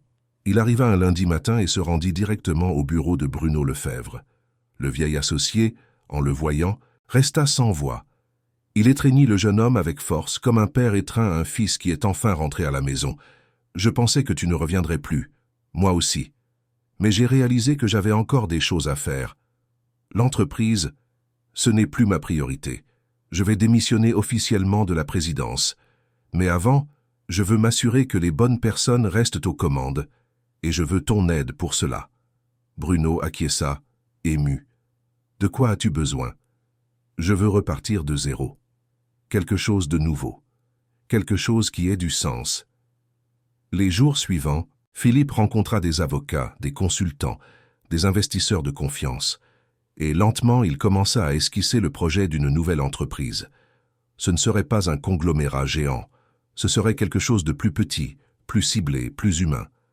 L'objectif serait de créer des opportunités pour des jeunes en situation de vulnérabilité, en offrant une formation professionnelle, un soutien psychologique et une insertion sur le marché du travail. Il s'appellerait l'Institut Nouveau Départ. La nouvelle du retour de Philippe et de son nouveau projet parvint rapidement aux médias. Mais cette fois, la narration était différente. Ce n'était plus l'homme d'affaires, naïf qui avait été trompé. C'était l'homme qui avait surmonté la trahison, s'était retrouvé et avait décidé d'utiliser sa deuxième chance pour faire la différence. Les journalistes demandaient des interviews. Philippe les refusa toutes. Il n'était pas intéressé par l'attention. Il était intéressé par un but. Mais tandis que Philippe reconstruisait sa vie, Marianne observait tout de loin. Elle avait passé les derniers mois cachés, planifiant son retour. Et maintenant, voyant Philippe être célébré comme un symbole de dépassement, elle ressentit quelque chose qu'elle n'attendait pas, de la colère. Elle n'allait pas laisser cela se terminer ainsi. Elle avait encore des cartes en main, et il était temps de les jouer. Utilisant les contacts qu'elle avait établis pendant son temps dans l'entreprise, Marianne fonda sa propre société de conseil aux entreprises. Elle était petite, mais avait du potentiel. Et plus important encore, elle avait des clients prêts à investir, des clients qui, comme elle, n'aimaient pas Philippe, des clients qui voulaient le voir tomber. Marianne commença à offrir ses services aux entreprises concurrentes, utilisant des informations privilégiées qu'elle avait absorbées pendant son temps aux côtés de Philippe. Elle connaissait les points faibles de son ancienne entreprise. Elle savait quel client était vulnérable. Elle savait où attaquer. Et elle attaqua, avec une précision chirurgicale. En quelques mois, l'entreprise de Marianne commença à croître. Pas autant que l'ancienne compagnie Beaumont, mais suffisamment pour déranger. Et lorsque les médias découvrirent qu'elle était de retour dans le jeu, l'intérêt public explosa à nouveau. La rivalité entre Philippe et Marianne devint le sujet d'émissions de télévision, d'articles de journaux, de discussions sur les réseaux sociaux. Certains soutenaient Philippe.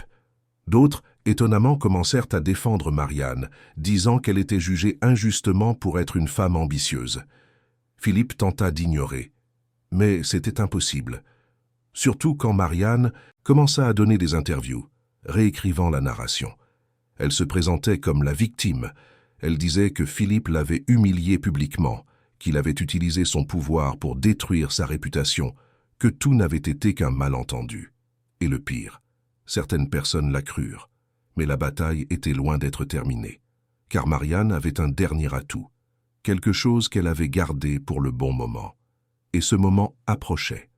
L'annonce fut faite un jeudi matin via une publication de Marianne sur les réseaux sociaux. La photo montrait un examen médical, soigneusement édité pour ne révéler que le nécessaire. Elle était enceinte. Et en légende, un message calculé pour provoquer le maximum d'impact possible. Après des mois de silence, je dois partager une vérité que je porte en moi. J'attends un bébé. Et le père est Philippe Beaumont. Je sais que beaucoup vont remettre en question, beaucoup vont douter, mais la vérité finit toujours par éclater. Je ne cherche rien d'autre que ce qui est juste, que cet enfant connaisse son père et ait les droits qui lui appartiennent. La publication devint virale en quelques minutes. Les commentaires se multiplièrent par milliers. Certains soutenaient Marianne, d'autres l'attaquaient. Des hashtags apparurent. Des émissions de télévision annulèrent leur programmation pour discuter du sujet. Et Philippe, qui était en réunion avec des investisseurs de l'Institut Nouveau Départ, reçut des dizaines d'appels simultanément. Quand il réussit enfin à accéder à Internet et vit la publication, il sentit le sol se dérober à nouveau. Non pas à cause de l'accusation elle-même, mais à cause de sa cruauté. Marianne savait exactement où frapper. Elle savait que cela rouvrirait toutes les blessures. Et elle savait que, quelle que soit la vérité, le simple doute suffirait à ternir tout ce qu'il avait reconstruit. Bruno Lefebvre fut le premier à arriver au bureau de Philippe, trouvant le jeune homme assis, pâle, regardant l'écran de son téléphone portable. « C'est vrai ?» Philippe leva les yeux et Bruno vit quelque chose qu'il n'attendait pas. Ce n'était pas du désespoir, c'était de la lassitude, une profonde lassitude de devoir se battre constamment. « Je ne sais pas, Bruno. C'est possible. Nous avons eu une relation. Mais si c'est vrai, pourquoi a-t-elle attendu tout ce temps pour le dire? Pourquoi juste maintenant, alors que je parviens enfin à reconstruire ma vie? Parce que c'est précisément son objectif, te détruire. » Philippe soupira, passant ses mains sur son visage. « Alors faisons l'examen, je veux connaître la vérité. » La proposition de l'examen ADN fut rendue publique le même jour par une note officielle diffusée par les avocats de Philippe. Il ne niait pas la possibilité. Il n'attaquait pas Marianne. Il demandait simplement la vérité. Et les médias, toujours avides de nouveaux chapitres de cette histoire, transformèrent l'attente du résultat en un événement national. Marianne, quant à elle, accepta publiquement l'examen mais imposa des conditions. Elle voulait qu'il soit effectué dans un laboratoire de son choix avec l'accompagnement de ses avocats et un délai prolongé pour garantir une précision totale. Les avocats de Philippe acceptèrent, mais avec méfiance. Tout cela semblait une stratégie pour prolonger le suspense et maintenir l'attention du public. Pendant que l'examen était programmé et que toutes les formalités légales étaient réglées, Philippe tenta de maintenir sa routine. L'Institut Nouveau Départ était en phase finale de structuration et il ne pouvait pas laisser tout s'effondrer à cause d'un nouveau scandale. Mais c'était difficile. Chaque jour, de nouvelles rumeurs surgissaient. Certains journaux spéculaient sur sa relation avec Marianne, fouillant chaque détail, chaque photo, chaque moment. D'autres commençaient à remettre en question sa moralité, suggérant que Marianne avait peut-être eu raison depuis le début. Ce fut pendant cette période d'attente angoissante qu'Isabelle réapparut. Elle n'eut pas besoin d'être appelée. Elle se présenta simplement au bureau de Philippe un après-midi, apportant avec elle une pochette de documents. « Je pensais que tu en aurais besoin. » Philippe regarda la pochette, confus. « Qu'est-ce que c'est ?»« Des preuves. Que Marianne ment. Comment le sais-tu ? » ?»« Parce que j'ai enquêté. » Discrètement. Et j'ai découvert des choses intéressantes. Isabelle ouvrit la pochette sur la table. À l'intérieur, il y avait des dossiers médicaux, des dates, des reçus.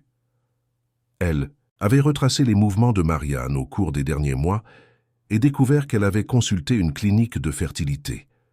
Les dates ne correspondaient pas à la période où elle et Philippe avaient été ensemble. Plus que cela, il y avait des indications que Marianne avait tenté des procédures d'insémination artificielle en utilisant du matériel génétique d'un donneur anonyme. Elle utilise une grossesse réelle pour t'extorquer émotionnellement. Mais l'enfant n'est pas le tien, Philippe. J'en suis presque certaine. Philippe regarda les documents, ressentant un mélange de soulagement et de colère. Pourquoi ferait-elle ça? Parce qu'elle a besoin de te détruire. Ce n'est plus une question d'argent ou de pouvoir. C'est une question de vengeance. Tu l'as exposée, tu l'as humiliée publiquement, et elle ne se reposera pas tant qu'elle ne t'aura pas vu ruiné. Philippe resta silencieux un long moment. Puis il regarda Isabelle avec une gratitude qui allait au-delà des mots. « Pourquoi fais-tu ça pour moi ?» Isabelle hésita, puis décida d'être honnête. « Parce que je t'ai vu dans la pire phase de ta vie. Je t'ai vu brisé, perdu. sans direction. Et pourtant, tu as choisi de te reconstruire. Tu as choisi de créer quelque chose de bon. Et je ne la laisserai pas te l'enlever.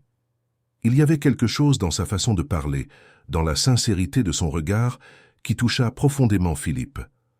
Pour la première fois depuis Marianne, il sentit qu'il pouvait à nouveau faire confiance. Pas de la manière aveugle et naïve d'avant, mais de manière consciente, choisie. Merci Isabelle, vraiment. Elle sourit, un sourire doux, mais sincère. Maintenant, finissons-en une fois pour toutes. Les avocats de Philippe utilisèrent les informations fournies par Isabelle pour faire pression sur les avocats de Marianne. Ils exigèrent que l'examen soit effectué immédiatement, sans plus tarder, et menacèrent de rendre publiques les incohérences de son histoire en cas de nouvelles tentatives de report. Marianne, acculée, accepta finalement. L'examen fut fixé pour la semaine suivante, dans un laboratoire neutre, avec l'accompagnement des deux parties. Le jour de l'examen, la tension était palpable. Des reporters encerclèrent le laboratoire. Des caméras capturaient chaque mouvement. Philippe arriva accompagné d'Isabelle et Bruno. Marianne arriva seule, mais avec une expression confiante. Ils ne se parlèrent pas, ne se regardèrent même pas. Ils se contentèrent de suivre le protocole médical et repartirent. Le résultat serait divulgué dans 72 heures. Et ces 3 jours furent les plus longs de la vie de Philippe.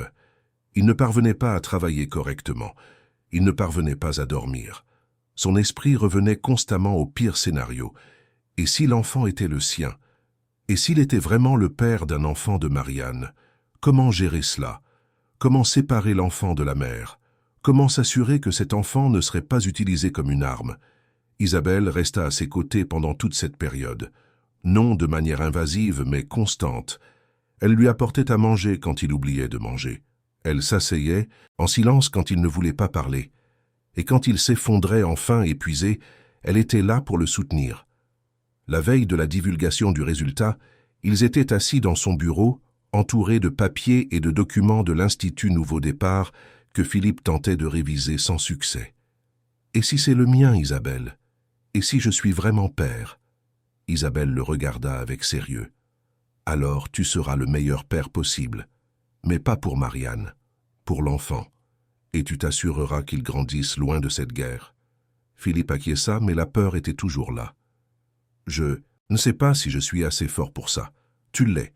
Il faut juste y croire. » Cette nuit-là, pour la première fois depuis qu'ils se connaissaient, Isabelle tint la main de Philippe. Et lui, au lieu de reculer, la lui serra en retour. Ce n'était pas de la romance, pas encore. C'était quelque chose de plus fondamental. C'était un partenariat. C'était le sentiment que, enfin, il n'était pas vraiment seul. Le résultat tomba un vendredi après-midi. Philippe était au bureau, entouré de Bruno, Isabelle et de ses avocats, lorsque le document officiel arriva par email. Tous retinrent leur souffle pendant que l'avocat ouvrait le fichier et lisait en silence. Son visage, initialement tendu, se détendit lentement. Et puis, il sourit. Négatif. L'enfant n'est pas le vôtre, Philippe. Le silence qui suivit fut rompu par un soupir collectif de soulagement. Philippe ferma les yeux, sentant comme si un poids de plusieurs tonnes venait d'être retiré de ses épaules. Isabelle lui serra la main. Bruno lui donna une tape amicale dans le dos. « C'est fini, mon garçon. C'est enfin fini. » Mais Philippe savait que ce n'était pas tout à fait ça. Il manquait encore une chose, la divulgation publique du résultat eut lieu 1 heure plus tard, lors d'une conférence de presse convoquée par les avocats de Philippe. Le document fut projeté pour que tous puissent le voir. La conclusion était claire. Philippe Beaumont n'était pas le père de l'enfant. La réaction fut immédiate. Les réseaux sociaux explosèrent. Marianne fut massacrée. Les commentaires de haine se multiplièrent. Les personnes qui la défendaient auparavant l'attaquaient maintenant avec férocité. Elle tenta de s'expliquer, publia une note disant que c'était une erreur, qu'elle avait cru sincèrement qu'il était le père. Mais personne ne l'a cru. La vérité était évidente. Elle avait menti. Et cette fois, il n'y avait aucun moyen de se récupérer. Les jours suivants, l'entreprise de conseil de Marianne commença à s'effondrer. Les clients annulèrent leurs contrats. Les investisseurs se retirèrent. Et elle, qui avait tenté de reconstruire sa réputation aux dépens de Philippe, vit tout s'écrouler à nouveau. Mais maintenant, il n'y avait nulle part où fuir. Plus Plus de masques, plus de ruses. Marianne disparut des médias. Certains disaient qu'elle avait quitté le pays, d'autres qu'elle était cachée quelque part en province, mais personne ne s'en souciait vraiment plus. Elle était devenue insignifiante. Philippe, en revanche, pouvait enfin respirer. L'Institut Nouveau Départ fut officiellement inauguré 3 mois après le résultat de l'examen. L'événement de lancement eut lieu dans un quartier de Saint-Denis, dans une ancienne usine réhabilitée qui servait désormais de centre de formation professionnelle. Il n'y avait pas de faste, pas de célébrité, juste des jeunes en situation de vulnérabilité, des professeurs bénévoles, des entrepreneurs engagés dans l'impact social et des personnes qui croyaient vraiment en la cause. Philippe fit un discours simple mais ému. « J'ai passé les dernières années de ma vie à essayer d'être quelque chose que je n'étais pas, à essayer de correspondre aux attentes des autres, et j'ai failli me perdre dans le processus. Mais j'ai appris quelque chose d'important. On n'a pas besoin d'être parfait, on a juste besoin d'être vrai. Et c'est ce que cet institut représente. Un lieu où des jeunes qui ont été oubliés par la société peuvent prendre un nouveau départ, peuvent être qui ils sont vraiment, et peuvent construire des futurs qui leur appartiennent, pas à quelqu'un d'autre. » L'applaudissement fut chaleureux, et parmi les présents, Isabelle était au premier rang, souriant avec fierté. Après l'événement, tandis que tous célébraient, Philippe et Isabelle marchèrent ensemble dans le quartier. Les rues étaient animées, des enfants jouaient, des vendeurs ambulants offraient leurs marchandises. La vie se déroulait dans sa forme la plus authentique. « Tu as réussi, Philippe. Tu as vraiment réussi. Nous avons réussi. Je n'y serais pas arrivé sans toi. » Isabelle sourit, mais il y avait quelque chose dans son regard que Philippe n'avait pas remarqué auparavant. Quelque chose au-delà de l'amitié, au-delà du partenariat professionnel. Et pour la première fois, il se permit d'envisager la possibilité que peut-être, juste peut-être, il pourrait y avoir quelque chose de plus. « Isabelle, puis-je te poser une question ?»« Bien sûr. Pourquoi n'as-tu jamais abandonné avec moi? Même quand j'étais au fond du gouffre, même quand tout le monde pensait que je n'avais plus d'avenir, tu as continué à croire. Pourquoi ?» Elle hésita, choisissant ses mots avec soin. « Parce que j'ai vu en toi quelque chose que personne d'autre ne voyait. Ou plutôt, quelque chose que tout le monde voyait, mais que personne ne valorisait. Tu as de la bonté, Philippe. De la vraie bonté. Pas cette bonté performative des gens qui veulent paraître bons, mais la bonté genuine de celui qui se soucie. Et dans un monde rempli de gens calculateurs, c'est rare, c'est précieux, et ça vaut la peine de se battre pour ça. » Philippe sentit son cœur se serrer, non pas de douleur, mais de quelque chose de différent, quelque chose qu'il n'avait pas ressenti depuis longtemps. « Je ne sais pas quoi dire, tu n'as rien à dire, tu as juste à continuer d'être qui tu es. » Ils continuèrent à marcher en silence, mais c'était maintenant un silence confortable. Et quand Philippe, dans un élan qui le surprit lui-même, lui prit la main, Isabelle ne recula pas. Elle la lui serra en retour. Les mois suivants, l'Institut Nouveau Départ se développa au-delà des attentes. Des partenariats furent établis avec des entreprises, des universités et des ONG. Des jeunes qui étaient passés par les programmes de formation trouvèrent des emplois, certains créèrent leurs propres entreprises, d'autres reprirent leurs études. Des histoires de réussite commencèrent à émerger, et Philippe, pour la première fois, sentit qu'il faisait quelque chose qui comptait vraiment. La relation entre lui et Isabelle évolua également. Non de manière accélérée mais graduelle, respectueuse. Ils dînaient ensemble, conversaient pendant des heures, partageaient leurs rêves et leurs peurs. Et peu à peu, ce qui avait commencé comme un partenariat professionnel se transforma en quelque chose de plus profond. Ce n'était pas la passion dévorante et trompeuse qu'il avait ressentie pour Marianne.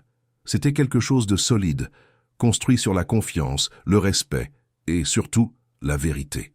1 an après l'inauguration de l'Institut, Philippe et Isabelle officialisèrent leur relation. Il n'y eut pas de grande annonce, pas de fête extravagante, juste une intimité partagée avec des personnes proches. Bruno Lefebvre, en apprenant la nouvelle, les étreignit tous les deux, les larmes aux yeux. « Ton père serait fier, Philippe, non pas de l'empire que tu as construit, mais de l'homme que tu es devenu. » Et Philippe enfin le crut. L'ancienne entreprise familiale Beaumont continua d'exister, désormais sous une nouvelle direction, mais Philippe n'en faisait plus partie. Il s'en était complètement désengagé, ne conservant qu'une petite participation actionnariale sans implication opérationnelle. Son objectif était l'Institut Nouveau Départ et les projets parallèles d'impact social qu'Isabelle et lui développaient. Marianne, quant à elle, avait effectivement quitté le pays. Des rumeurs disaient qu'elle était à Lisbonne, essayant de refaire sa vie loin des projecteurs. Certains disaient qu'elle avait trouvé un nouveau compagnon, un homme d'affaires portugais. D'autres, qu'elle vivait discrètement, travaillant dans un cabinet d'avocats sous un faux nom. Mais ce n'étaient que des rumeurs. Et Philippe ne s'en souciait plus. Il avait appris à regarder vers l'avant, pas vers l'arrière. Un samedi après-midi, près de 10 ans après le mariage interrompu, Philippe était au siège de l'Institut, aidant à l'organisation d'un salon de l'emploi, lorsqu'il fit une rencontre inattendue. Parmi les jeunes participants, il y avait une jeune fille de 17 ans nommée Julie. Elle était calme, insécure, mais il y avait quelque chose en elle qui attira son attention. Au cours d'une conversation, elle raconta son histoire. Elle avait perdu ses parents enfants, avait grandi en foyer, avait été exploitée dans des emplois informels et avait presque perdu l'espoir d'un avenir différent. Mais alors j'ai entendu parler de cet institut. Et pour la première fois, quelqu'un m'a dit que je pouvais être plus que ce que les circonstances m'avaient offert, que j'avais de la valeur, et cela a tout changé. Philippe écouta attentivement et ressentit quelque chose qu'il n'attendait pas, de la gratitude. Non pas pour les compliments, mais pour avoir trouvé un vrai but, pour faire une différence dans la vie de personnes qui en avaient vraiment besoin. Le soir, quand il raconta l'histoire à Isabelle, elle sourit avec cette douceur tranquille qu'il aimait tant. C'est pour ça que ça en vaut la peine, Philippe. Pas pour les chiffres, pas pour la gloire, pas pour la reconnaissance, mais pour des gens comme Julie. Tu as raison. Et tu sais ce qui est drôle, j'ai passé tellement de temps à essayer de prouver aux autres que j'étais capable de diriger une entreprise géante. Mais je ne me suis senti vraiment capable que lorsque j'ai commencé à faire quelque chose de petit mais de vrai. Isabelle lui prit la main. Petit ? Regarde combien de vies tu as déjà changé. Ce n'est pas petit, c'est immense. Philippe sourit. Et à ce moment-là, il réalisa qu'il avait enfin trouvé ce qu'il cherchait. Pas le pouvoir, pas la fortune, mais la paix et un but. 3 ans après le scandale, Philippe et Isabelle se marièrent. Ce fut une cérémonie simple, dans une petite chapelle à Chamonix, dans le même refuge où Philippe avait l'habitude de chercher la paix. Il y avait peu de monde. Bruno Lefebvre, quelques employés proches de l'Institut, Madame Carmen et Monsieur Jacques, qui avaient tenu à faire le voyage depuis Saint-Émilion pour être présents, et une poignée de jeunes qui étaient repassés par les programmes de l'Institut et qui considéraient Philippe comme un mentor. Il n'y avait pas d'écran géant, pas de scandale, pas de mauvaise surprise, juste de l'amour, un amour vrai construit sur des fondations solides. Quand le prêtre demanda à Philippe s'il acceptait Isabelle comme épouse, il n'hésita pas. Oui, de tout mon cœur. Et quand Isabelle répondit de même, Philippe sentit qu'il était enfin complet. Non pas parce qu'il avait besoin de quelqu'un pour se compléter, mais parce qu'il avait trouvé quelqu'un avec qui il pouvait être lui-même, entier, imparfait, humain. La fête fut décontractée, avec de la musique en direct, des plats faits maison et de nombreuses histoires partagées. Bruno fit un discours ému, parlant du parcours de Philippe, de ses chutes et de ses dépassements. Monsieur Jacques raconta des blagues qui firent rire tout le monde. Et Julie, la jeune femme que Philippe avait rencontrée au salon de l'emploi et qui travaillait désormais comme assistante administrative à l'Institut, lut un poème qu'elle avait elle-même écrit en l'honneur du couple. Quand la nuit tomba et que les invités commencèrent à partir, Philippe et Isabelle restèrent de seuls sur la véranda de la maison de campagne, regardant le ciel étoilé. « Ça en valait la peine, n'est-ce pas ?» dit Isabelle. « Quoi ? Tout. La douleur, la chute, la reconstruction, ça en valait la peine. » Philippe réfléchit un instant. Il pensa à Marianne, à la trahison, à l'humiliation publique. Il pensa aux mois de solitude à Saint-Émilion. Il pensa aux nuits d'insomnie, aux doutes, aux peurs. Et puis il pensa à l'Institut Nouveau Départ, aux vies transformées, à Isabelle, à lui-même. Oui, ça en valait la peine. Chaque seconde en valait la peine. Ils restèrent là, enlacés, en silence. Et pour la première fois depuis de nombreuses années, Philippe ne pensait pas au passé. Il ne s'inquiétait pas de l'avenir. Il était juste présent, juste vivant. Et c'était plus que suffisant. Des années passèrent. L'Institut Nouveau Départ s'étendit à d'autres villes. Julie obtint son diplôme en administration et assuma un poste de direction au sein de l'organisation. De nouveaux projets virent le jour. Des programmes de soutien psychologique, de formation technologique, des partenariats avec des entreprises pour l'insertion professionnelle. Philippe resta aux commandes, mais désormais avec une équipe solide à ses côtés. Et qui n'avait plus besoin de tout porter seul. Isabelle ouvrit son propre cabinet de conseil, axé sur l'aide aux entreprises pour la mise en œuvre de pratiques à impact social. Elle et Philippe travaillaient ensemble quand c'était possible, mais conservaient aussi leurs individualités. Ils n'étaient pas dépendants l'un de l'autre, ils étaient partenaires. Bruno Lefebvre, déjà octogénaire, finit par prendre sa retraite, mais continua d'être une présence constante dans la vie de Philippe. Il disait que voir le jeune homme heureux était le meilleur cadeau qu'il aurait pu recevoir. Et Marianne? Elle ne revint jamais. Certains disaient qu'elle avait vraiment refait sa vie au Portugal, loin des projecteurs, travaillant dans un domaine complètement différent. D'autres disaient qu'elle avait changé de nom et se trouvait quelque part en Amérique du Sud. Mais ce n'était que des rumeurs. Et Philippe ne s'en souciait plus. Il avait appris à regarder vers l'avant, pas vers l'arrière. Philippe, finalement, apprit à ne plus ressentir de colère, non pas parce qu'il lui pardonna de manière grandiose et théâtrale, mais parce qu'il réalisa que porter la colère, c'était comme porter un fardeau qui ne lui faisait du mal qu'à lui-même. Marianne avait fait ses choix. Il avait fait les siens. Et chacun récoltait ce qu'il avait semé. Un après-midi d'été, près d'une décennie après le mariage interrompu, Philippe était au siège de l'Institut lorsqu'il reçut un appel inattendu. C'était une journaliste qui demandait une interview pour un documentaire sur le dépassement et le nouveau départ. Elle voulait raconter son histoire, du scandale à la reconstruction. Philippe hésita. Une partie de lui voulait refuser. Il n'aimait pas revivre cette période. Mais Isabelle, qui était à ses côtés, suggéra que c'était peut-être important, non pas pour lui, mais pour les personnes qui traversaient des situations similaires. Ton histoire peut aider quelqu'un, Philippe. Elle peut montrer qu'il est possible de se relever après être tombé. Et c'est ainsi que pour la première fois depuis des années, Philippe accepta de parler publiquement de tout ce qui s'était passé. L'interview fut longue, émotionnelle, mais honnête. Il ne cacha pas les douleurs. Il ne prétendit pas que ce fut facile. Mais il montra aussi que c'était possible, que la vie après la trahison n'était pas la fin.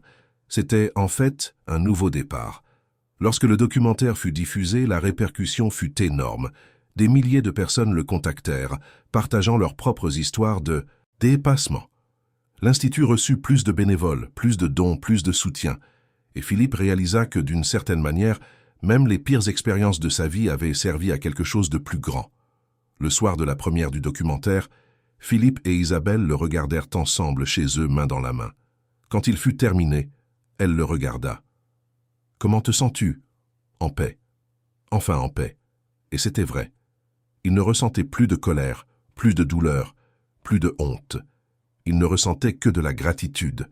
Gratitude d'avoir survécu, gratitude d'avoir trouvé les bonnes personnes, gratitude d'avoir appris la différence entre l'amour véritable et l'intérêt déguisé. Philippe Beaumont n'était plus l'homme d'affaires naïf qui avait failli être détruit par une femme ambitieuse. Il n'était plus l'héritier réticent qui portait le poids d'un nom de famille. Il était simplement Philippe. Un homme qui est tombé, s'est relevé et a décidé d'utiliser ses cicatrices pour aider d'autres personnes à faire de même. Et si quelqu'un lui demandait quel était le plus grand enseignement de tout ce parcours, il dirait sans hésiter « Le vrai pouvoir ne réside pas dans le contrôle d'un empire. Il réside dans la décision de le partager et dans la capacité à reconnaître qui mérite vraiment d'être à vos côtés, car au final, ce ne sont pas les conquêtes matérielles qui définissent une vie, ce sont les connexions authentiques, ce sont les choix conscients, c'est le courage de recommencer. Et c'est la sagesse de savoir que parfois tout perdre est nécessaire pour enfin trouver ce qui compte vraiment. Chers auditeurs, nous espérons que l'histoire de Philippe et Isabelle a touché votre cœur. Si vous avez été ému par ce parcours de dépassement, laissez votre j'aime, abonnez-vous à la chaîne et racontez-nous en commentaire ce qui vous a le plus marqué dans cette histoire. Chaque jour, nous vous apportons des récits intenses comme celui-ci qui révèlent le côté le plus profond de l'âme humaine, montrant qu'il est possible de recommencer même quand tout semble perdu. Nous vous attendons au prochain épisode.